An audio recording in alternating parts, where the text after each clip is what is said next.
Kaya naman po ako, ito po yung gulay na sari-sari. Ibang gulay at may po ito.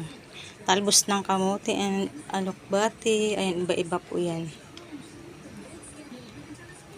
Tinlagyan ko ng asin. Pangpalasa para mas masarap. Malapit na po ito maluto.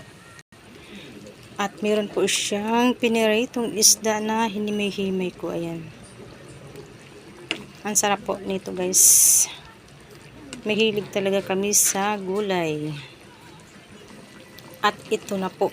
Luto na. Pwede na po siyang kukunin.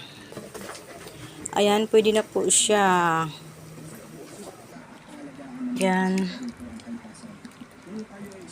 Sasalin ko na po sa mangkok para kakain na kami.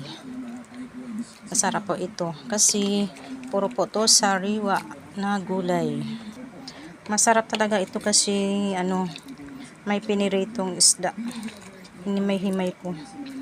Tapos iba-ibang klaseng gulay. Ayan. Talagang mainit pa talaga ito. Ayan na. Kain na po. Yung mga anak ko ito, kumakain po sila sa pipiliin lang po nila dito yung gusto nilang gulay. Then yung isda na pinirito, yan, pipiliin po nila yan. Tapos itong kalabasa, yan, pinapakain ko po yan sa kanila.